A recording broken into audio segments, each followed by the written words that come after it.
Nos quedan muchas razones para sonreír. Aún hay esperanza y por eso estamos aquí. Es tiempo de contribuir y ser conscientes de nuestros actos. Contagiemos a otros, pero con nuestro ejemplo, usando el tapaboca.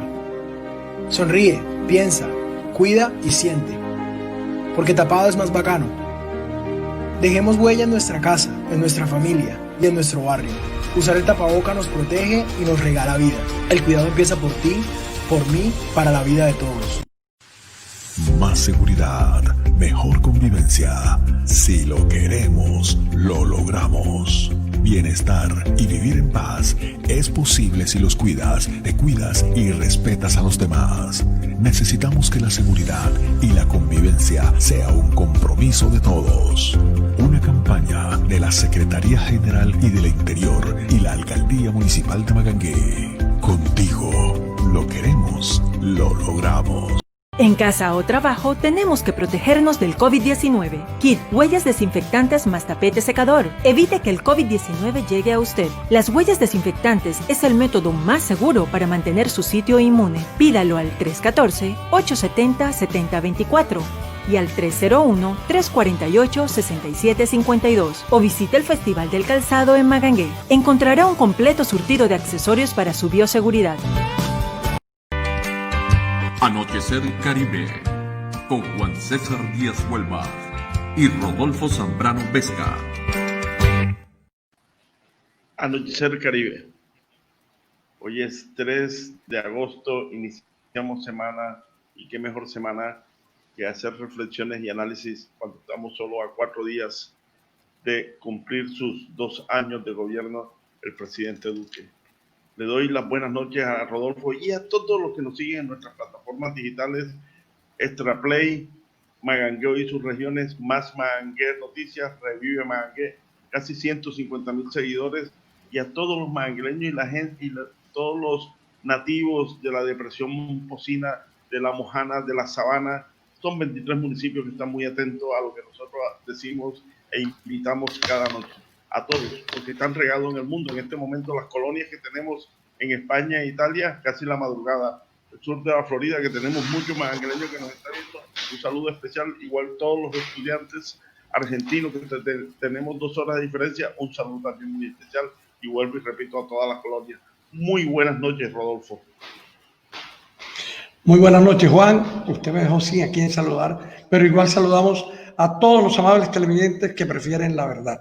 Desde Anochecer Caribe, hoy, como siempre, un programa demasiado especial, Juan lo decía. Vamos a hacer un análisis muy completo con los protagonistas de los 2 años de gobierno del doctor Iván Duque Márquez. Para ello iniciamos con un video que hemos preparado sobre la semblanza de nuestros 2 invitados de esta noche. Paola Holguín, senadora de la República de Colombia 2014-2018, 2018-2022. Comunicadora social periodista de la Universidad Pontificia Bolivariana, egresada de la Maestría en Estudios Políticos, con énfasis en Economía y Desarrollo de la misma universidad. Egresada de Maestría en Seguridad y Defensa de la Escuela de Guerra, realizó cursos de Estrategia y Políticas de Defensa y Terrorismo y Contrainsurgencia en los Centros de Estudios Hemisféricos de la Universidad de Defensa de Washington, curso estratégico de seguridad pública con la Policía Nacional y la Universidad EAFIT. Docente universitaria, asesora de la Presidencia de la República de Colombia de 2003 a 2008 y de 2009 a 2010. Encargada de Asuntos Políticos de la Embajada de Colombia en México en 2008, asesora de la Presidencia de los Estados Unidos Mexicanos de 2011 a 2012 y en 2013 fue consultora en Seguridad y Defensa y asesora en la Secretaría de Seguridad de Buenos Aires. Autora del libro Uribe de carne y hueso, de Editorial Norma, y compiladora del libro Desde el escritorio del presidente. Ha recibido los reconocimientos a Medalla Coronel Guillermo Ferguson en el grado de Comendador, Presidencia de la República de Colombia 2009.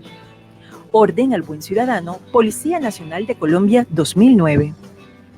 Reconocimiento de la Federación Interamericana de Abogados, FIA 2010. Mujer Orgullo de Colombia, Fundación Reconciliación Futuro Colombia 12 de septiembre de 2019. Antonio Sanguino es senador de la República 2018-2022 del partido Alianza Verde, miembro de la Comisión Segunda del Senado y copresidente de la Comisión de Paz, sociólogo, magíster en Desarrollo Regional de la Universidad de los Andes y doctor en Gobierno y Administración Pública de la Universidad Complutense de Madrid. Sanguino es de origen ocañero y catatumbero, pero su vida ha transcurrido en el Caribe y particularmente en el departamento del Cesar, su capital Valledupar. Vivió, estudió e hizo activismo político y social en Bucaramanga. En la década de los 80 se destacó como un dirigente popular en las movilizaciones del nororiente colombiano y luego, vinculado al movimiento estudiantil por la Constituyente, se radicó en Bogotá desde comienzo de los 90. Fue concejal de Bogotá de 2008 a diciembre de 2017. En sus 10 años en el consejo más importante del país, se destacó como una voz independiente, seria, rigurosa y calificada en el debate sobre los asuntos prioritarios de la agenda pública de la capital. En el Senado, su trabajo legislativo se enfoca en 3 ejes: paz y reconciliación, justicia social y climática, y la lucha por la pulcritud pública. El senador organizó el Equipo del Cambio, un movimiento nacional con líderes en las principales ciudades del país, con quienes busca impulsar esta agenda verde. Con motivo de los 2 años del gobierno del presidente Iván Duque, nos acompañan hoy desde sus perspectivas ideológicas tanto los senadores Paola Holguín y Antonio Sanguino. Ellos expondrán sus puntos de vista de cómo han sido estos 2 años de gobierno del presidente Iván Duque. Bienvenidos. Bienvenidos todos. Suficiente ilustración sobre la hoja de vida de cada uno de nuestros invitados. Y nos van a saludar en un principio para continuar el desarrollo del programa. Bienvenida, senadora Paola Holguín. Muchísimas gracias. Un saludo especial para ustedes y para todos los que nos ven a esta hora en Anochecer Caribe. Muchas gracias. Bienvenido, doctor Antonio Sanguino, a Anochecer Caribe. Muchas gracias. Siempre es un placer gozar la noche en el Caribe. Así que me siento muy complacido de esta invitación. Muchas gracias. Un saludo muy especial a ustedes, a Paola y a todos los que nos ven a esta hora de la noche. Fuimos muy selectivos en el día de hoy. Muy selectivos porque son 2 senadores muy activos, muy dinámicos y que se escuchan mucho en el Congreso. Por eso nos lo reservamos para nosotros, ustedes hoy. Y iniciamos con una pregunta que es la pregunta necesaria en este momento cuando estamos casi que a 4 días de completar los 2 años del gobierno del presidente Duque. ¿Cómo califican los 2 años de gobierno de Duque? Que inician las damas. Senadora. Muchas gracias. Yo creo que mil gracias. Yo creo que han sido 2 años de un trabajo enorme y de un gran reto. Primero, porque nos tocó recibir una herencia muy compleja del gobierno anterior. Además, porque unos sectores desde el momento en que ganó el presidente Iván Duque nos anunciaron que nos veríamos en la calle y a fe que lo cumplieron. Yo creo que ningún gobierno ha tenido que enfrentar las marchas, movilizaciones y manifestaciones que desde el primer momento ha tenido que enfrentar el presidente Duque, algunas de ellas que además para dolor nuestro terminaron en terrorismo, en vandalismo, en daño a propiedad pública y privada y en agresiones contra nuestra fuerza pública. Al presidente Iván Duque le tocó recibir un acuerdo al que el partido al que pertenece se opuso, un acuerdo que mayoritariamente los colombianos votaron no, pero ha hecho enormes esfuerzos para tratar de llevar lo mejor posible el tema de paz con legalidad. Y además le ha tocado enfrentar algo para quien nadie estaba preparado y que es un tema mundial, que es la pandemia del COVID-19. Yo creo que a pesar de todas esas dificultades, hoy podemos entregar un balance positivo de estos 2 años de gobierno. Colombia igual es un país con muchas necesidades, nunca será suficiente, siempre hay mucho por hacer. Los retos han sido muy grandes, pero yo creo que se han logrado cosas importantes en materia social, en materia de seguridad, en materia económica, y que a pesar de los tropiezos hemos tenido un presidente que ha manejado con toda responsabilidad y con un talante democrático las circunstancias del país. Senador Sanguino. Pues mire, yo desde que me invitaron ustedes esta mañana he tratado de hacer un esfuerzo por encontrar algunos elementos que pudieran destacarse en un balance como positivos del gobierno del presidente Duque, y debo confesarles que me ha causado mucha dificultad encontrar esos elementos positivos. Yo creo que este ha sido un gobierno extraviado hasta que llegó la pandemia. La pandemia, como han dicho muchos analistas, le permitió temporalmente al presidente Duque encontrar un oficio, encontrar un rumbo para su gobierno, intentar ponerle un sello personal a su gestión, ocuparse de un tema alrededor del cual pudiera articular toda la agenda gubernativa. Ahora bien, ese tema, digamos, también le puede pasar una cuenta de cobro muy alta, porque habrá que ver cómo el presidente gestiona los estragos que va a dejar o que está dejando el coronavirus. Luego, entonces, digamos, ese encontrón también es riesgoso para lo que viene, para los 2 años que le restan al presidente Duque. Ya se gastó la mitad de su gobierno y antes de que llegara la pandemia no se identificaba un rumbo, digamos, claro, un sello, ¿no?, que puede ser identificable en los gobiernos anteriores. A Santos, el acuerdo de paz; al presidente Uribe, en su momento, su proyecto de seguridad democrática y de acción, digamos, contra fenómenos de violencia y en particular contra las guerrillas; a César Gaviria, la Constitución del 91, pero a este presidente, antes de la pandemia, no se le podía encontrar ningún proyecto de transformación importante de la sociedad. Es además un gobierno que prometió el retorno de la seguridad y que está entregando el país en un charco de sangre, con un asesinato permanente de líderes sociales. El 52% de los líderes sociales que han muerto después de la firma del acuerdo de paz han ocurrido en este gobierno. Van más de 200 firmantes del acuerdo de paz asesinados.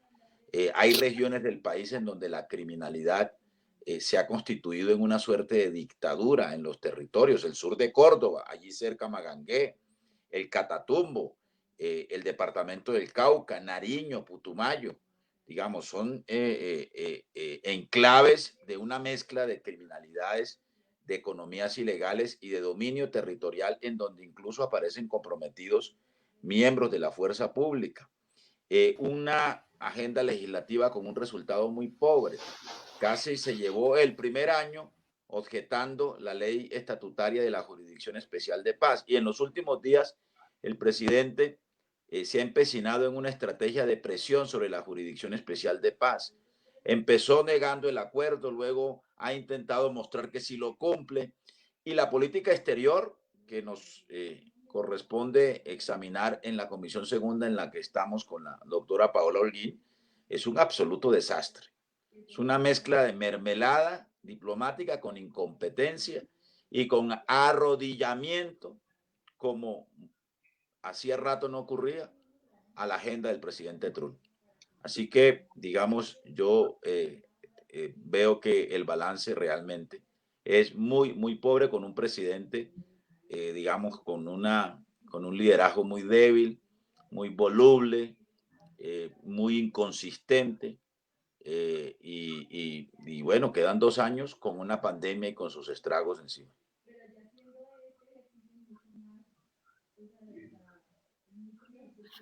Senadora. Sí, senadora Paola.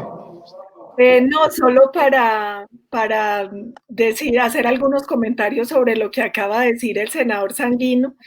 Lo primero es que la hoja de ruta estaba clara desde la campaña y por eso votaron por él. Los 3 pilares del presidente Duque son legalidad, equidad y emprendimiento. Esa fue la apuesta y eso quedó plasmado en el plan de desarrollo. Frente al tema de la seguridad, de pronto no buscó bien, senador. Ahí la seguridad sigue siendo un reto enorme, porque además es muy difícil lograr eficiencia en la seguridad cuando tenemos una paz con impunidad que da muy mal ejemplo y que ha permitido el fortalecimiento de estructuras criminales. Cuando a raíz del tema de La Habana, que prohibió la fumigación con glifosato y que creó tantas trabas al tema de la lucha contra el narcotráfico, nos dejaron el reto del número más grande de hectáreas de coca en la historia de Colombia. Sin embargo, hay varios temas importantes. El primero es que el presidente Iván Duque ha logrado la mayor reducción de hectáreas de coca en los últimos 9 años, que es una reducción del 9%. Seguimos inundados en coca, pero con todas las limitaciones que él tiene hoy para el combate, es importante reconocer que se han hecho esfuerzos. A nosotros nos dejó el gobierno anterior con solo 23 grupos de erradicación manual. A marzo de este año ya teníamos 196 grupos de erradicación. El presidente Duque, para el tema de seguridad, por ejemplo, se comprometió con el tema de cadena perpetua para violadores de menores, lo logró. Han sido neutralizados 115 cabecillas de grupos armados organizados y grupos delincuenciales organizados. Logramos el año pasado la tasa más baja de secuestro en los últimos 30 años, con 92 casos, que sigue siendo grave, pero repito, es la más baja en los últimos 30 años. La tasa de homicidio cerró el año pasado en 25.7 por 100.000 habitantes, muy alta, pero es el tercer año en 40 años con la tasa más baja de homicidio. En la operación Naval Orión, que este año tuvo su quinta fase, hemos logrado involucrar 26 países y logramos incautar más de 320 toneladas de coca, que es importante. Se ha logrado actualizar la política para prevenir el reclutamiento. Entonces, vuelvo y digo, retos en seguridad hay muchos, enormes, muy graves, pero el gobierno viene haciendo esfuerzos a pesar de muchas limitaciones, que algunas de ellas fueron heredadas, no fueron del gobierno. Le quiero recordar al senador Sanguino de manera respetuosa que el presidente Duque nunca negó el acuerdo. En toda la campaña dijo ni trizas ni risas. Él se comprometió con unos ajustes, pero él jamás se fue lanza en ristre contra ese acuerdo de La Habana, y frente al tema de líderes sociales es una preocupación de todos. Ahí también es importante que se reconozca un esfuerzo que viene haciendo el gobierno nacional y otras autoridades como la Fiscalía, porque lo cierto es que en un país donde la impunidad ronda más del 90% en todos los delitos, se ha logrado esclarecer más o menos el 50% de los asesinatos de líderes sociales. El gobierno instauró un programa como de alertas tempranas, y lo cierto es que en ese tema lo que ha demostrado las investigaciones es que muchos han sido asesinados por la FARC, el ELN y estructuras del narcotráfico como el Clan del Golfo. Vuelvo y digo, eso es una preocupación enorme. Muchos de esos asesinatos se producen en zonas donde hay una gran presencia de estructuras criminales y de narcotráfico. Por eso nosotros hemos dicho que la cooperación para el combate al narcotráfico es un buen comienzo para ayudar en este que tiene que ser un objetivo común, que es la protección de los líderes en Colombia y de toda la ciudadanía. Senador Sanguino, ¿qué opina de lo que estaba diciendo la senadora Paola? Precisamente estamos buscando las opiniones de cada uno para que nuestros televidentes saquen sus propias conclusiones. Son 2 años de gobierno, usted lo dijo, faltan 2. ¿Qué opinión le merece esa posición de la senadora Paola, senador Sanguino? No, yo lo que creo es que uno no puede, a la mitad de un gobierno, seguir responsabilizando de lo que ocurre al gobierno anterior. A mí me parece que hay un excesivo uso del retrovisor por parte de los defensores de este gobierno, porque efectivamente lo que ha venido ocurriendo es un incremento de la criminalidad, por lo menos en 5 grandes macroregiones del país, que claro, corresponden a un reciclaje de violencias, no solo de violencias de grupos residuales que no entraron en el acuerdo de paz de las FARC o de grupos de disidencias, sino también del reciclaje de violencias o de grupos neoparamilitares que no lograron tampoco ser desmovilizados totalmente en los acuerdos de desmovilización de las Autodefensas Unidas de Colombia. Lo que es hoy el Clan del Golfo, lo que es hoy los rastrojos, lo que son los pachencas, por ejemplo, en la Sierra Nevada de Santa Marta, para mencionar otra zona de criminalidad. Son los rezagos y son los reciclajes de las viejas estructuras paramilitares articuladas a economías ilegales complejas como la economía del narcotráfico, que va mucho más allá de los cultivos de uso ilícito. Mire, las cifras dicen que redujimos, que hubo una reducción de los cultivos, pero hubo un aumento de la producción de cocaína. Es decir, que esa obsesión del gobierno nacional por de nuevo envenenar los campos colombianos con glifosato, persiguiendo el eslabón más débil de la cadena del narcotráfico, que es el pequeño cultivador, pues las cifras están demostrando que es volver a una política fracasada y a una, digamos, a una suerte de mito que la realidad se encarga de echar por tierra, porque, digamos, el problema del narcotráfico es un problema que va más allá de los cultivos de uso ilícito. Incluso esos mercados criminales y esos mercados ilegales funcionan porque gozan de la complicidad de agentes del Estado. Las investigaciones, por ejemplo, que conocimos con el nombre de Bastón, lograron comprobar que hay sectores o que hay miembros, para ser más generosos, de las fuerzas militares ligadas o aliadas con sectores del narcotráfico. Y eso ocurre en el Cauca, eso ocurre, repito, en el sur de Córdoba, eso está ocurriendo en el Catatumbo, eso está ocurriendo en el Putumayo, que son además zonas de una alta militarización. Solo el Catatumbo tiene más de 5.000 efectivos, fuerzas especiales, fuerzas de despliegue rápido en esa región. Y aún así, bueno, estábamos en una audiencia ahorita en la Comisión de Paz del Senado de la República y hubo un hecho de violencia en la zona rural de Tibú. Así que, digamos, si uno es gobierno, si uno ejerce el gobierno y si uno además llegó al gobierno con una agenda de seguridad, uno no puede salir a decir que no tiene ninguna responsabilidad en los hechos de inseguridad que los ciudadanos están sintiendo a lo largo y ancho del país. Es que esto no es un invento de nadie, ni esto es traído de los cabellos. Esta es la realidad que a diario están viviendo las comunidades en 4 o 5 macroregiones de alta criminalidad en el país, frente al cual, realidad frente a la cual el gobierno actúa como un notario registrando los hechos de violencia.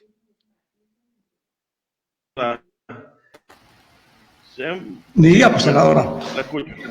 La escuchamos. Estamos aquí para oírlos a ustedes. Sí, señor. Gracias. No, es que es para hacer varias claridades. La primera es, hay que reconocer que el fracaso en la desmovilización del proceso de La Habana, ellos hablaron de 12.000, 13.000 hombres. La verdad es que hoy quedan un poco más de 2.000. La ONU había certificado en su momento que más o menos el 50 se escaparon de esas zonas donde estaban concentrados y muchos de ellos se fueron a engrosar las líneas de estructuras criminales. Es que no solo están en las residuales, sino que en parte ese fracaso de ese proceso de La Habana también explica el fortalecimiento del ELN y de otras estructuras criminales, que yo creo que es muy importante tenerla en cuenta. 2, en el tema del glifosato, yo creo que el debate tiene que ser un debate técnico y científico, porque aquí se ha satanizado siempre el tema del glifosato, aduciendo el asunto medioambiental. Y a uno le llama la atención porque Colombia emplea más o menos 25 millones de litros de glifosato al año en los cultivos lícitos, la caña, el café, el arroz, el maíz, usan glifosato. De hecho, ustedes, yo no sé si en el campo se usa mucho, vamos a randear, que es a echar glifosato a los cultivos. Cuando más usamos glifosato en la aspersión aérea, usábamos 3.5 millones de litros. Miren la comparación. Entonces le dicen a uno, es que el glifosato le hace daño a la coca, pero no hace daño cuando se le echan a los cultivos lícitos, cuando la proporción era 25 millones en uno y 3.5 millones en otro, en la época del expresidente presidente Uribe cuando estuvimos full en fumigación. La otra cosa es, aquí nadie ha dicho que es que la clave para terminar con el tema del narcotráfico es solo el asunto de cultivos ilícitos. Nosotros hemos repetido hasta el cansancio que se necesita una política integral que entienda el problema del narcotráfico como sistema, un sistema en el cual hay que atacar toda la cadena, la oferta, la demanda, los cultivos ilícitos, la transformación, la distribución, el lavado de activos, los delitos conexos al narcotráfico. Nosotros todo el tiempo hemos repetido eso, que es muy importante una política integral, y no es cierto que sea una política fracasada. En el gobierno del expresidente Uribe nosotros logramos, por ejemplo, bajar de más de 100.000 a 48.000 las hectáreas de coca a través de un modelo combinado que nos dio mucho resultado, donde había aspersión aérea con glifosato, había erradicación manual, voluntaria y forzosa, habían programas de sustitución y familias guardabosques. Nosotros hoy tenemos un problema muy grande. Senador Sanguino hablaba de la violencia en la zona del norte de Santander, por ejemplo. Y nosotros ahí tenemos un problema inmenso, que es la violencia que se genera por el control del territorio de estructuras criminales que están operando del lado de Colombia y de Venezuela, como son el ELN, la FARC, el CLAN. Hay varios grupos ahí combatiendo por un corredor estratégico de narcotráfico y otros cultivos ilícitos.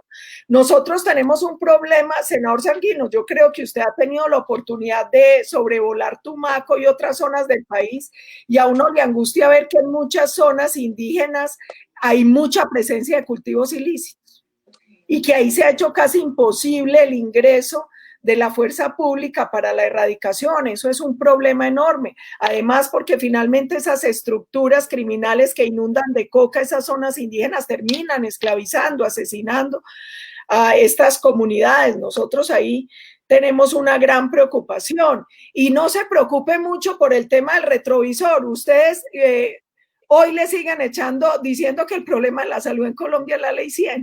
Que lleva muchos años, cuando el problema es la corrupción. Aquí el tema no es de retrovisor, es de tratar de ver las cosas en su dimensión, de ver que nosotros sí heredamos muchos problemas del gobierno anterior, un gobierno que permitió el desbordado crecimiento de los cultivos ilícitos, que permitió el fortalecimiento de estructuras criminales, que dio impunidad a estructuras. Eso es un gran problema, y yo creo que aquí nadie quiere evadir ninguna responsabilidad. Nosotros sabemos la responsabilidad que tenemos. Yo se lo decía, se han hecho esfuerzos, pero todavía tenemos retos muy grandes para superar en Colombia. Pero también es indudable que hay cosas. Mire, por ejemplo, el tema del endeudamiento que recibió el presidente Iván Duque. Esas son cosas innegables, senador, y es importante también tener esos temas en cuenta a la hora de hacer el análisis. Ustedes son muy duros, por ejemplo, con ese tema de La Habana, y ahí el presidente Santos no había hecho casi nada. El presidente Iván Duque ha hecho más o menos 888 obras en las zonas PEDET con inversiones de 141.000 millones de pesos. Tiene 2.6 billones de pesos invertidos en estos 2 años en los municipios que han sido más afectados por la violencia, 1.500 proyectos productivos desmovilizados por más de 40.000 millones de pesos. Yo le decía ahora, finalmente, de los 12 o 13.000 desmovilizados, hoy tenemos presencia de 2.877 combatientes en los espacios territoriales. De esos excombatientes, el 98% está asegurado en salud, el 83% en pensión, el 97% está bancarizado. Hay esfuerzos. Este gobierno ha hecho esfuerzos, uno no los puede negar. Este gobierno ha indemnizado a más de 172.000 víctimas por un poco más de 1.4 billones de pesos. Entonces, yo creo que indudablemente hay esfuerzos. Vuelvo y digo, sigue faltando mucho. Este país es un país con unos retos enormes, pero también hay que reconocer los esfuerzos que se han hecho. Senador, decía algo interesante de la senadora acá, que es que de pronto ustedes han sido duros con el tema del proceso de paz, y que de pronto hasta escucho que ella dice se han hecho más cosas ahora que lo que hizo el gobierno de Santos. ¿Su percepción sobre esto? Pues mire, es que la senadora Paola menciona varios asuntos sobre los cuales yo quisiera hacer varios comentarios. El tema del proceso de paz, por ejemplo. La senadora hace una afirmación que a mí me parece que es supremamente peligrosa, porque pone en riesgo a una población que está haciendo un esfuerzo de transición a la vida civil. No todas las personas que se salieron de los espacios territoriales de reincorporación y capacitación abandonaron el proceso de paz. Ojo con eso. Muchas personas abandonaron o salieron por distintas razones, porque fueron a reencontrarse con sus familias, incluso han tenido por razones de seguridad que desplazarse espacios territoriales de un lado a otro, porque ni la fuerza pública ni el Estado colombiano es capaz de garantizar la seguridad de esos espacios territoriales de reincorporación, incluso espacios territoriales que han sido asediados por disidencias de las FARC o incluso por alianzas entre disidencias y bandas criminales. Pero quien tiene la obligación de proteger a esas personas, porque es además el primer compromiso que tiene que cumplir un Estado que firma la paz, es garantizarle la vida a los firmantes de esos acuerdos.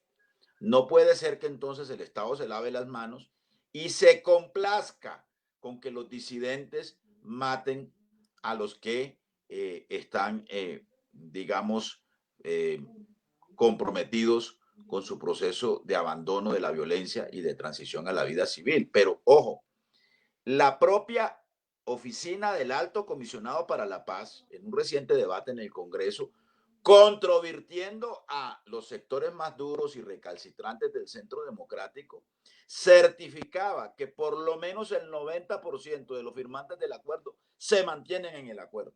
Y asimismo también lo corrobora la misión de verificación de Naciones Unidas.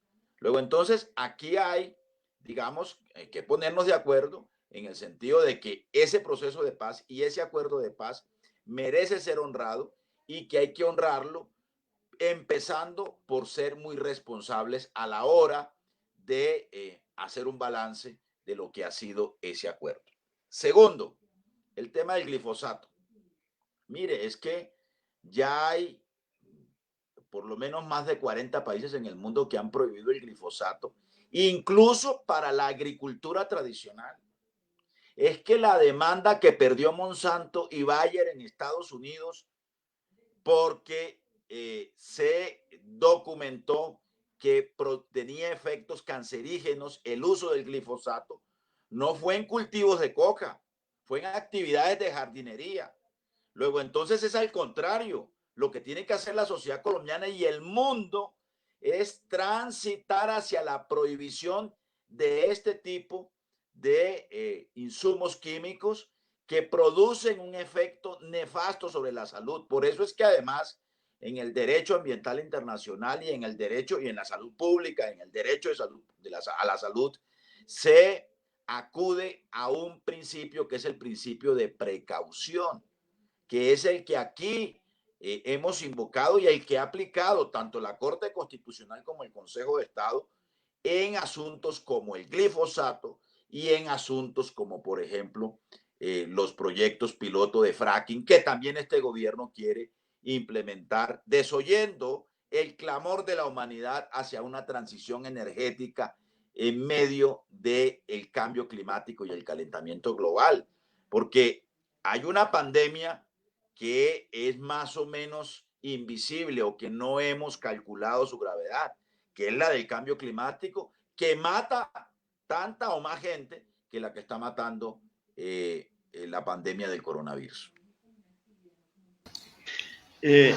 Bueno, a ver. Sigue, senadora, la cámara es suya. Yo tenía una pregunta para cada uno, pero continúe, senadora.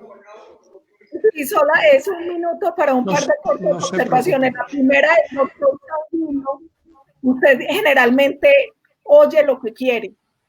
Yo no dije que todos los que se iban de la zona se iban a delinquir. Dije, la ONU dijo que más o menos el 50% abandonaron esas zonas. Y también dije, muchos de ellos se fueron a engrosar las filas de estructuras criminales. nunca dije que todos, hay que poner atención a los interlocutores. Otra cosa importante es, usted dice, hay que honrar el acuerdo. A mí me impresiona algo, y es que todo el tiempo la gente que es pro acuerdo de La Habana, obviamente yo no hago parte de ese grupo, yo siempre me opuse porque creo que es un acuerdo de impunidad que no logra paz, pero que sí puede terminar exacerbando la violencia. Toda la gente y el gobierno, y yo nunca los oigo preguntarle a la FARC porque ellos no han cumplido. Porque muchos de los que fueron incluso negociadores como Santrich y Iván Márquez hoy hacen parte de lo que han llamado disidencias o residuales, igual siguen siendo, son FARC, los marquetalianos que están ahora en Venezuela, amenazando al país, chantajeando al país. Y no preguntan por los menores reclutados que no regresaron, por los bienes que no han entregado para reparar a las víctimas, por esa necesidad que tienen las víctimas de verdad, de justicia, de reparación. Yo creo que también es muy importante que para la salud, para de verdad lograr en algún momento algo de reconciliación, pues le exija a todas las partes, también se le exija a la FARC, que han incumplido casi todo lo del acuerdo, que le exijan a la JEP, que parece alcahuetería, que de verdad se haga justicia, porque ahí habían unos compromisos. Yo recuerdo cuando Santos salía en todos los medios a decir, es que esos son vestidos de la oposición, aquí no le van a dar curules a nadie, y ahí están sentados sin pagar un solo día de cárcel. Está Bencos Biojó, que la propia ONU dijo que había cometido un delito de lesa humanidad cuando Bojayá fue uno de los condenados por eso. No, solo día de cárcel y allá está de senador. Ahí hay un montón de cosas. Yo creo que es muy importante que se le exija también a la FARC el cumplimiento de unos compromisos que ellos habían hecho con el tema del acuerdo. Y otra cosa, usted habla de los informes sobre el tema de salud. 3 de las 4 organizaciones de la Organización Mundial de Salud siguen diciendo que no hay pruebas de que el glifosato sea cancerígeno, y el gobierno se basó en un informe de la IARC. Yo recuerdo que en algún momento yo estuve en debate con el entonces ministro de Salud, Alejandro Gaviria, sobre ese tema del glifosato, y le decía que a mí me impresionaba que él tomara como soporte el informe de la IARC, donde aparecía el glifosato en un grupo que es el de posiblemente cancerígeno, ¿no es cierto? Y ahí también estaban, por ejemplo, las cámaras bronceadoras, los trabajos que alteraban las horas de sueño, y yo no lo veía él decomisando cámaras bronceadoras por ser posiblemente cancerígeno. Entonces yo creo que ahí también hay un problema. Yo creo que el debate tiene que ser un debate lo suficientemente científico, porque yo también creo que no se puede dar un debate como tan ideologizado, tiene que tener también, esto también requiere un debate técnico y científico. Y a mí me alegra mucho que el doctor Sanguino tocara el tema energético, porque este gobierno ahí ha hecho una apuesta enorme por energías limpias. Y les quiero contar a todos los que nos ven en este momento que para el 2022 Colombia va a contar con 2.500 megavatios de capacidad instalada de energía solar y de energía eólica, que es 50 veces más de lo que teníamos en 2018. Y de hecho, por eso el país en el índice de transición energética del Foro Económico Mundial pudo pasar del puesto 34 al puesto 25. Entonces, en ese tema de energías limpias también hay una gran apuesta y un esfuerzo del gobierno, al igual que en temas importantes para el asunto medioambiental, como el tema de la economía circular, donde también hay un esfuerzo y también quedó plasmado en el plan de desarrollo del presidente Iván Duque. El presidente, por ejemplo, ha logrado disminuir en un 10% la deforestación, que sigue siendo un tema muy grave en Colombia. Mire, al doctor Sanguino, que es un preocupado por el tema ambiental, el tema de cada hectárea de coca en Colombia implica acabar con 1.5 hectáreas de bosque. Los precursores químicos que utilizan para transformar la hoja de coca en base de coca son altamente contaminantes de aguas y suelos. Esa tiene que ser una preocupación enorme. El gobierno también ha querido aumentar las áreas protegidas y ha hecho un compromiso internacional muy grande para la siembra de árboles en Colombia. Yo creo que ahí también hay que reconocer un esfuerzo que viene haciendo el gobierno del presidente Duque.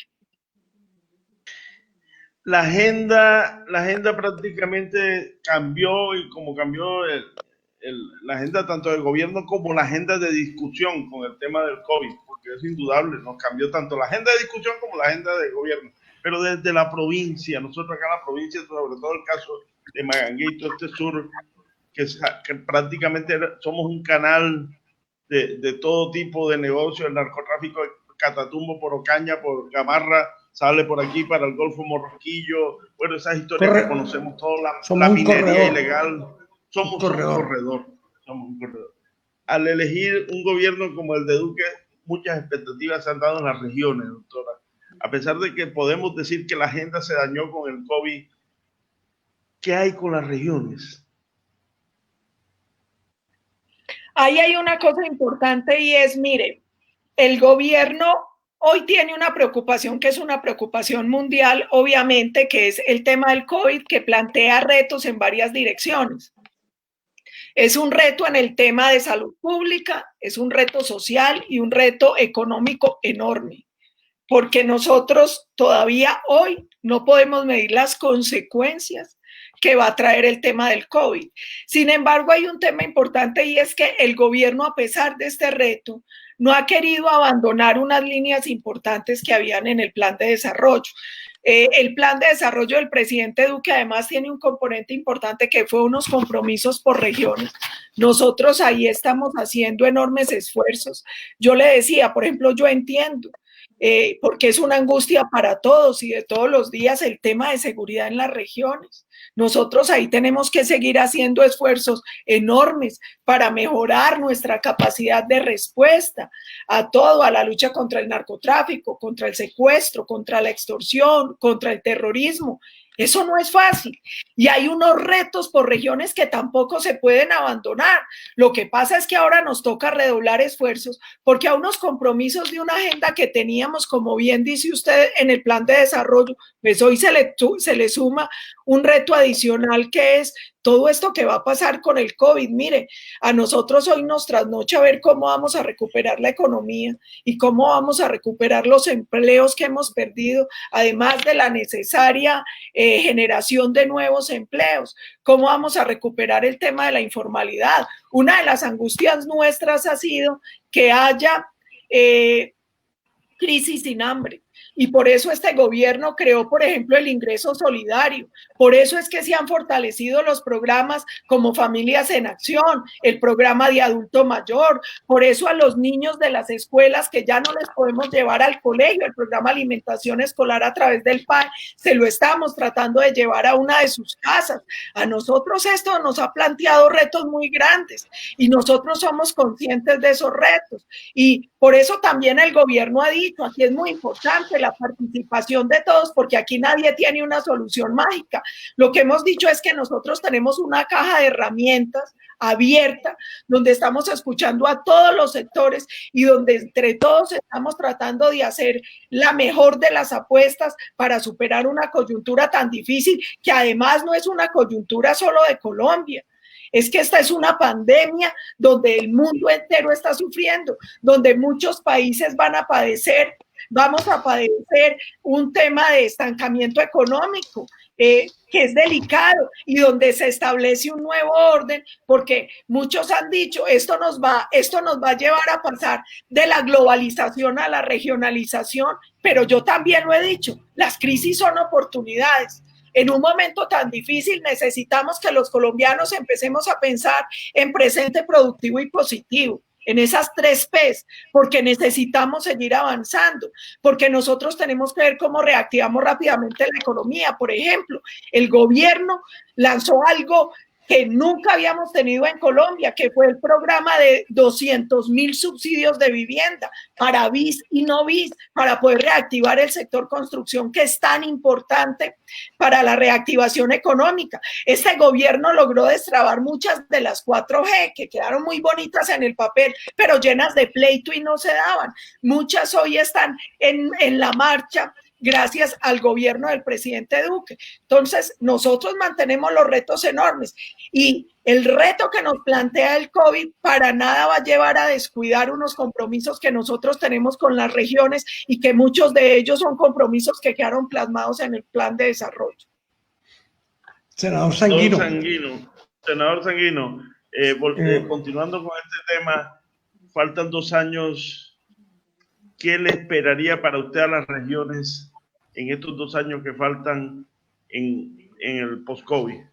¿Qué piensa usted que le puede esperar a las yo regiones? sí creo que pues la doctora Paola está hablando de un país que no es Colombia. Está hablando de otro país. Porque, digamos, la economía no se reactiva enviando los recursos que debe ir al sector productivo a la banca, para que los recursos se queden en un 90% en la banca. Las pequeñas y las medianas empresas no tienen cómo pagar la nómina. El país no se reactiva, o la economía del país no se reactiva, si la gente no tiene cómo acceder a los bienes básicos. ¿O usted cree que 160.000 pesos de ingreso solidario para 3 millones de familias resuelven las necesidades básicas de la población? Mire, antes de que llegara la pandemia, la pobreza monetaria en el país era del 27%, datos del DANE. 13 millones de colombianos eran pobres monetarios, estaban por debajo de la línea de pobreza. No estamos hablando de pobreza multidimensional, que es otro indicador. El grave problema de una situación como la pandemia es de pobreza monetaria, porque la gente no tiene cómo pagar y cómo comprar sus bienes básicos.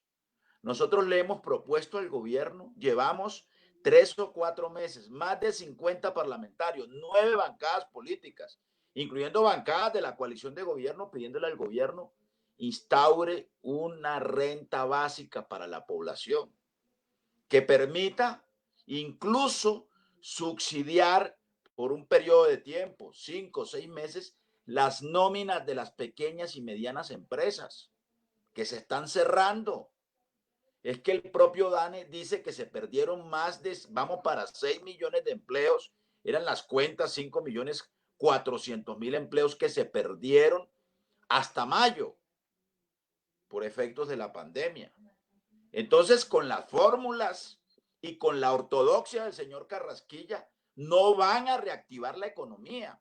Mire, Europa, la Unión Europea, acaba de hacer una operación de crédito de la Unión Europea para atender y salvar las economías, que implican una transición tecnológica, una transición digital. Aquí va a haber una reconstrucción y una reinvención de las economías en el mundo. Estamos pensando desde el gobierno, o sea, vamos a acudir a las viejas fórmulas de generar empleo a partir de la vivienda. Claro, está muy bien como política social, por supuesto, pero los estragos que ha producido el coronavirus en la economía colombiana implica más audacia en la reinvención de la economía colombiana y requiere una suerte de keynesianismo inteligente para estos tiempos que permitan esfuerzos financieros excepcionales que incluso impliquen una emisión de dinero del Banco de la República, hemos dicho, que impliquen, por ejemplo, acudir a un porcentaje de las reservas internacionales, que impliquen renegociar las condiciones de la deuda externa, que nos permita contar con recursos excepcionales para enfrentar y reconstruir la economía. Pero además, miren, ¿usted cree que nosotros vamos a atender adecuadamente la pandemia sin que le metamos la mano a la política de salud pública del país? Hoy entraron en huelga de hambre los trabajadores del Hospital Público Rosario Pumarejo de López, porque está tercerizado en manos de una familia, los ARCE en el Cesar, 11 meses sin salario. Montería, ahí están los trabajadores del hospital de Montería. Creo que está intervenido por la superintendencia. 13 meses de salario le deben a los trabajadores de la salud. Y los recursos de la salud, los que se apropiaron para el punto final, pero además los que se apropiaron para atender la pandemia, ¿dónde están esos recursos? Vamos a atender adecuadamente estos momentos de la pandemia y los que vienen en materia de una política pública que se convirtió en prioritaria, que es la política de salud, que no puede estar sometida a la lógica mercantil, a la lógica del mercado, que debe repensarse la política pública de salud en el país. Bueno, pusimos a Francisco Santos a negociar la vacuna, imagínese usted. Yo no sé cómo irá a resultar esa negociación, ¿no? Pero el país todavía no está ni siquiera en la cola de la negociación de la vacuna, ¿no? Que es una condición para reactivar la economía y para proteger la vida de la gente. Es que si la gente no tiene salud y no tiene vida, pues no hay economía posible, ¿no? Este gobierno sigue actuando detrás de los acontecimientos, ¿no? El presidente cree que atender esta pandemia es expedir decretos y hacer un programa de televisión de 1 hora, hora y media diaria. Un aló presidente a los Chávez. No, así no se enfrenta esta pandemia. Ahí están las cifras. Ahí están las cifras.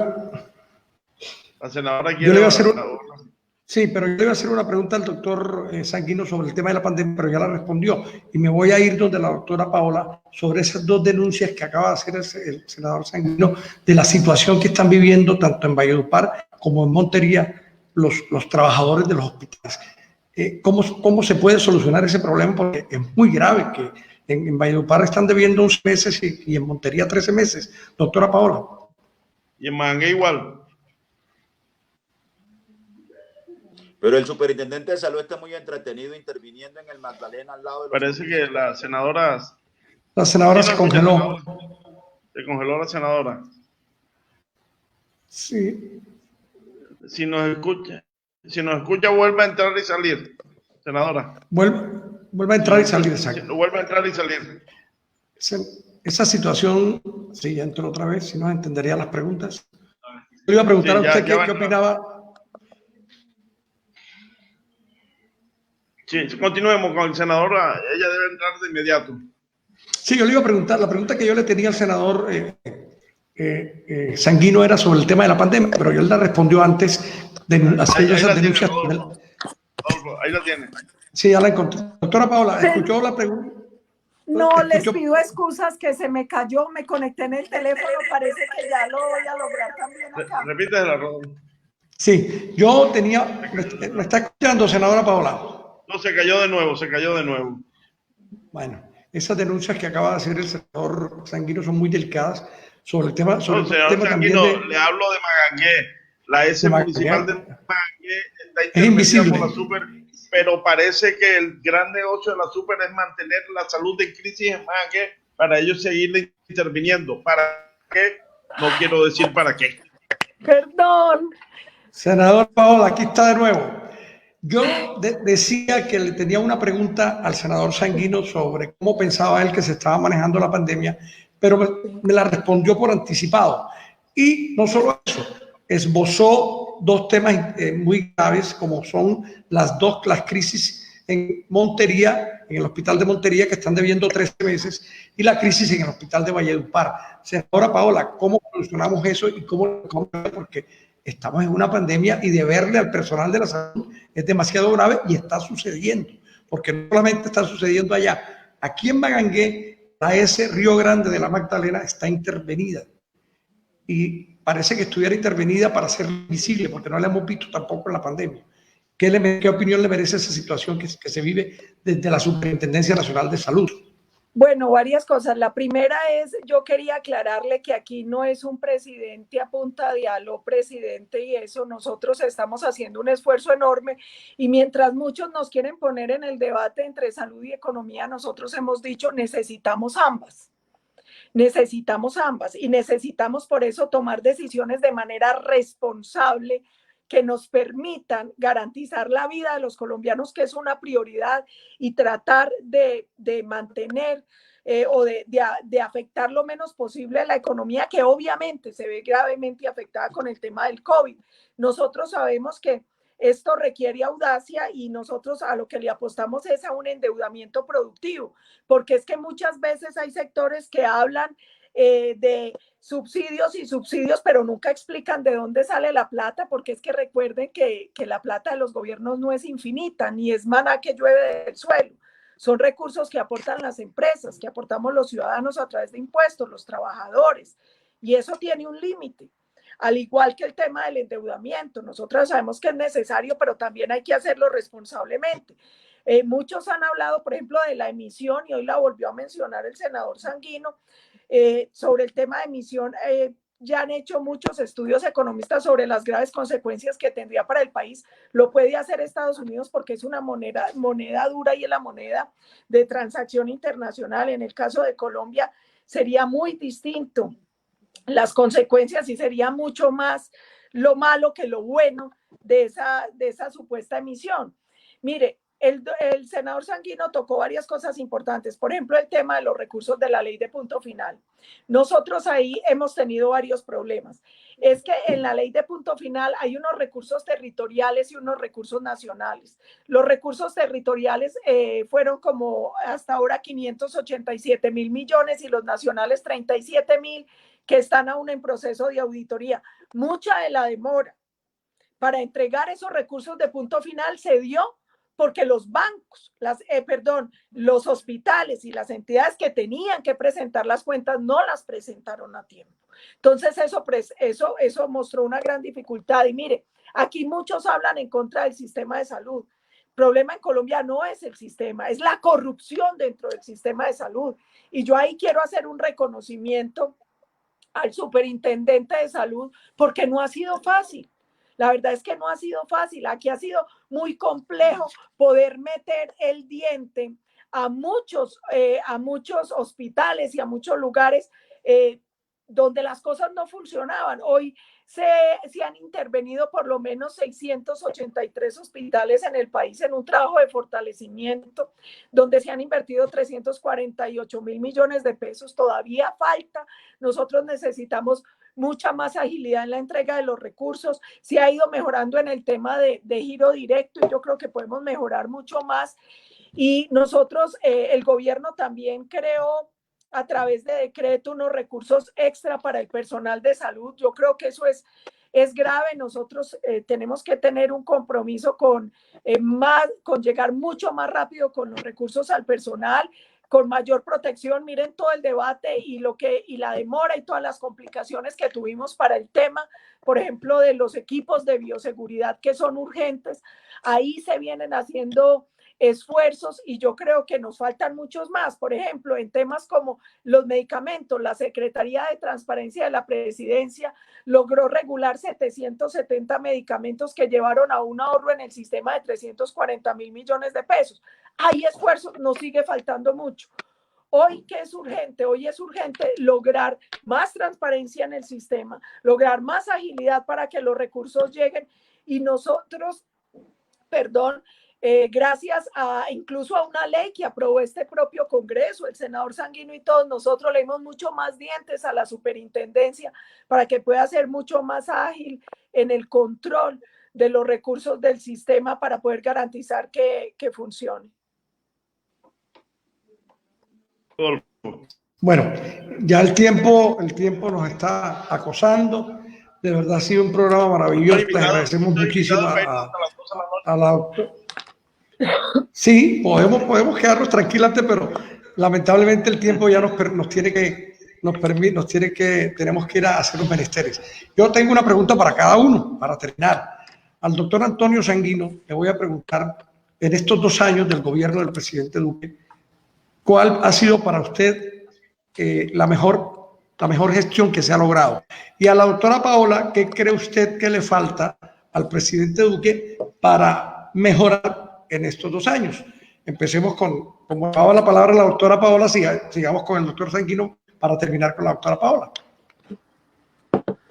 Pues yo empecé este programa diciendo que me causaba mucha dificultad encontrar algún balance positivo en lo que ha hecho el presidente Duque. Yo, digamos, diría que en todo caso, así fuera un poquito demorado, el presidente en esta circunstancia excepcional de la pandemia ha querido reaccionar y ha querido ejercer un liderazgo, digamos, y ha tomado decisiones que yo creo que han evitado que el impacto de la pandemia hubiese sido mucho más grave sobre la población. Y digamos, creo que ojalá esas decisiones que tomó de aislamiento social, de disponer todo el equipo de gobierno en función de la pandemia, de revisar el asunto, de acompañarse de expertos en el tema, etcétera, hubiese podido ser acompañada de decisiones más audaces desde el punto de vista económico y social, que hubiese permitido que la gente enfrentara en condiciones de mínima dignidad, sobre todo la gente de menores ingresos, la gente que se empobreció con la pandemia o agravó su pobreza por efectos de ella, y eso hubiese permitido, digamos, un mejor desempeño del gobierno. Senadora. Bueno, yo creo que en un país que tiene tantas necesidades y que a todas las necesidades que teníamos hoy se le suma el reto del COVID, que es un reto, como lo decía al comienzo, de salud pública, económico y social. Nos va a tocar redoblar esfuerzos. Yo confío en el presidente Duque, en su equipo, creo que han hecho esfuerzos enormes que ha reconocido el mundo, por eso al presidente lo han tomado como ejemplo en la Organización Mundial de la Salud y en la Organización Panamericana de la Salud. Por eso en distintos foros internacionales han pedido que él ayude a guiar la posible estrategia para la reactivación y para el post-COVID, no solo en Colombia, sino en otros países y en la región. Yo creo que ahí tenemos que hacer esfuerzos. Yo confío en que se siga trabajando como se ha hecho hasta ahora, de manera interdisciplinaria, entendiendo que esto es una caja abierta, donde cada vez hay que ir monitoreando, midiendo, haciendo ajustes, donde se ha hecho un trabajo serio, responsable, que ha establecido ese balance entre salud y economía. Yo creo, doctores Rodolfo, Juan, a todos los que nos están viendo a esta hora, que siempre va a haber mucho por hacer en un país que tiene tanta necesidad. Pero yo confío en el criterio del presidente y yo confío sobre todo en cada uno de los colombianos, porque este reto se nos plantea a todos. El mundo cambió, Colombia cambió. Colombia no va a ser la misma después del COVID. Nosotros hoy todavía no podemos medir las consecuencias que esto va a tener porque es que no hemos pasado el tema. Todavía no está superado, todavía no hay una vacuna, una cura comprobada contra el COVID.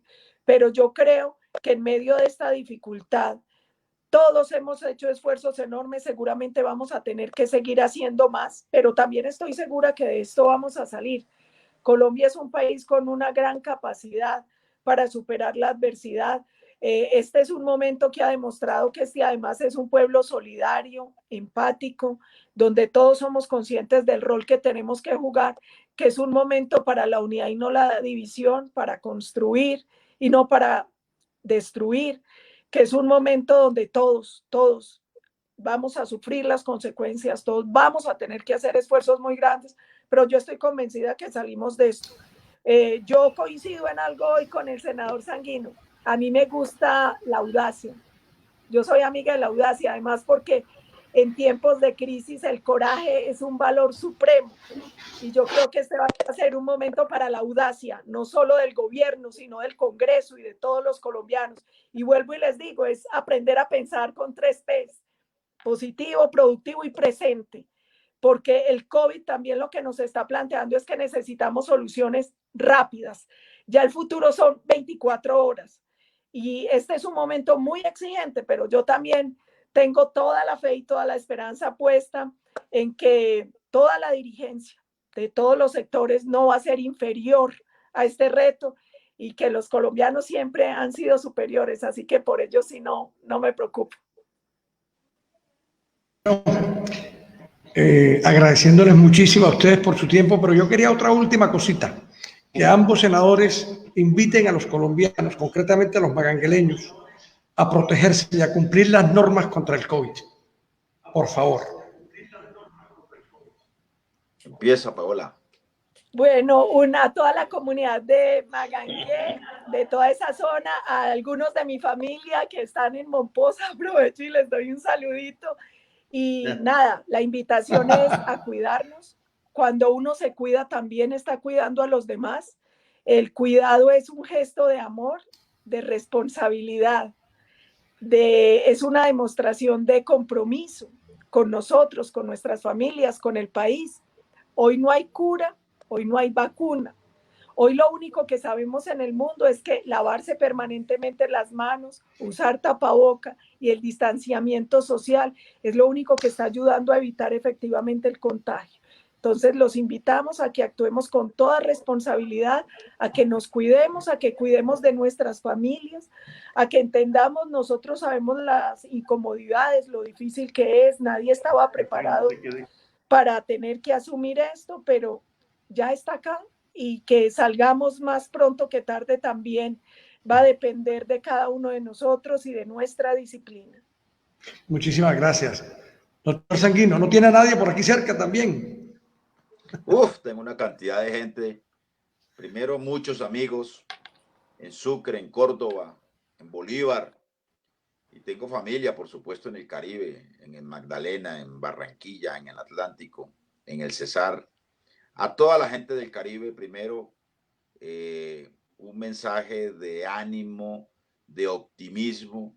La especie humana tiene una gran capacidad de adaptación a sus circunstancias y también ha sobrevivido la especie humana y se ha convertido en la especie, digamos, que logró adaptarse de mejor manera a la naturaleza y a los riesgos también que significa la vida misma.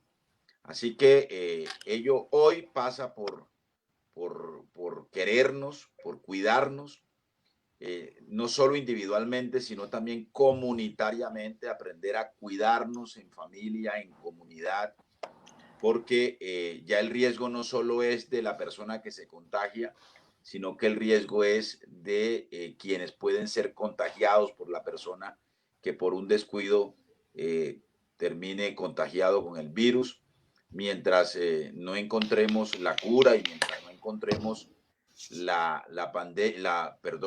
vacuna, y aún si descubriéramos la cura y si descubriéramos prontamente la vacuna, en todo caso, el autocuidado yo creo que se impone y la capacidad de adaptarnos a estas nuevas circunstancias también. Así que con optimismo vamos a abrazarnos de nuevo, vamos a gozarnos ese Caribe de nuevo en la puerta de la casa, sentado en una mecedora, escuchando las músicas y las voces y los aires del Caribe y de Colombia. Vamos a salir de esto y vamos a salir fortalecidos como sociedad y vamos a salir fortalecidos como seres humanos y como individuos. Bueno, muchísimas gracias a los senadores Paola Holguín y Antonio Sanguino por haber aceptado esta invitación de Anochecer Caribe. Ya cada uno expuso su posición con respecto a los 2 años del presidente Iván Duque. Nuestros televidentes sacarán sus propias conclusiones. Juan, ¿algo más? Nos despedimos. No, tenemos muchas cosas, mucha tela por cortar con ustedes. Volverán aquí. Estoy seguro que nos van a escuchar porque fueron muy receptivos con la invitación que le hicimos. Sí, después que pase la pandemia nos invitan allá a Magangué, que allá iremos. Ya están invitados a Magangué. Acompañamos a la senadora Paola Mompox. Ya tenemos puente, senadora, así que puede ir a Mompox y venir a Magangué. Mire, estamos a 40. Gracias a 40 todos. minutos de Mompox. Gracias por habernos acompañado Y muy buenas a noches. nuestros seguidores, yo creo que le hicimos un gran aporte con estos tremendos dos senadores. Seguimos en sintonía nosotros acá porque vamos a dar ahora los datos del COVID, pero nos despedimos antes de ustedes. Muchas gracias. Muy bien, buenas noches. Un abrazo, muchas gracias. Gracias por su tiempo, Gracias. que descanse. Anochecer Caribe con Juan César Díaz Huelva y Rodolfo Zambrano Vesca. Sí. Juan, y hay datos del COVID, Rodolfo. Claro que tenemos datos de COVID. Con las buenas noches de nuevo, porque de un momento a otro nos volvimos a salir. Yo pensé que ya nos íbamos, pero igual les quiero contar a los queridos clientes, agradecerles por la atención, agradecerles por preferir la verdad y agradecerles por estar pendientes de todos los temas de interés, porque en Anochecer Caribe todos los programas son especiales. El de hoy fue un programa muy especial. Estos dos personajes que tuvimos, cada uno desde su óptica, mirando la gestión del presidente Iván Duque Márquez. Juan, en Magangué, hoy lunes 3 de agosto, se reportaron 10 casos de COVID-19. 10 casos de COVID-19 distribuidos de la siguiente manera. Entre 20 y 29 años, un paciente masculino. Entre 30 y 39 años, una paciente femenina. Entre 40 y 49 años, una paciente femenina. Entre 50 y 59 años, un paciente masculino. Entre 60 y 69 años, 3 pacientes masculinos y 1 femenino. Entre 70 y 79, un paciente femenino. Y entre 80 y 89, que ya no es 89 porque este paciente masculino tiene 91 años. De esta manera, queridos televidentes, llegamos ya a 573 contagios oficialmente dentro de las cuentas del Instituto Nacional de Salud, avaladas y depuradas por la Secretaría de Salud Departamental, Salud Pública y Secretaría de Salud Municipal. De acuerdo al informe recibido, de estos 573 pacientes, hay 238 aislados en casa. Ojalá no haya aislados en calle. 6 hospitalizados, la misma cifra continúa, 292 recuperados y 37 pacientes fallecidos. El rango etario total de los 573 contagiados en Magangué es el siguiente. Entre los 0 y los 9 años, 26 pacientes. Entre los 10 y los 19, 51. Entre los 20 y 29, 135 contagios. Entre los 30 y los 39, 113. Prácticamente entre los 20 y 39 hacen alrededor de 248 contagios. Prácticamente casi la mitad de los contagiados en total. Entre 40 y 49 años, 80 contagiados. Entre 50 y 59 años, 62 contagiados. Entre 60 y 69, 45 contagiados. Entre 70 y 79, 36 contagios. Y más de 80 años, 25 contagiados. En el departamento de Bolívar en total acumula 19.204 contagios, incluyendo Cartagena, que tiene 16.351.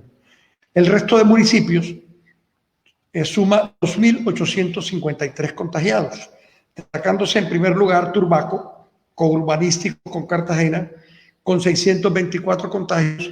Segundo lugar, Magangué, con 573 contagios. Luego Arjona con 300. Ya el Carmen de Bolívar llegó a los 223 contagios. Santa Rosa del Sur tiene una cifra preocupante, 128 contagiados. Y ya los municipios cercanos a Magangué, están en nuestra área de influencia y que se acopian en la ciudad de sus habitantes, como Córdoba, Tetón, por ejemplo, tiene 82 contagios. El municipio de Sicuco, 29 contagios. Tiquicio, 26 contagiados. Achí, 21. Mompox ya llegó a los 20 contagios. Pinillos, 15 contagiados. Hoy aportó un caso también. San Jacinto del Cauca, 13 contagios. Altos del Rosario, 13 contagios. Montecristo, 13 contagiados. Y también aportó casos. Atillo de Loba, 12 contagiados. Ya Regidor, 4 contagiados. Barranco de Loba, 3 contagiados. El Peñón, 2 contagiados. Norosí y Talaigua Nuevo, 2 contagios cada uno. Río Viejo, San Fernando, Morales, Margarita, El Guamo, 1 contagio. Y ya hoy, 3 de agosto de 2020, dejó de ser municipio no COVID San Martín de Loba. Ya suma el primer contagio de coronavirus en el municipio de San Martín de Loba. Juan, televidentes, de esta manera terminamos los datos de la COVID-19 en Magangué y en el departamento de Bolívar. Les agradecemos su presencia, les agradecemos por preferir la verdad y seguir fieles a Anochecer Caribe. Hemos tenido un gran Anochecer Caribe, esperamos mañana un hermoso Despierta Magangué. Agradeciendo su fidelidad, nos despedimos. Hasta mañana, Dios mediante, a las 7:45 de la mañana. Que descansen y que Dios los bendiga. Muchas gracias. Anochecer Caribe, con Juan César Díaz Huelva y Rodolfo Zambrano Vesca.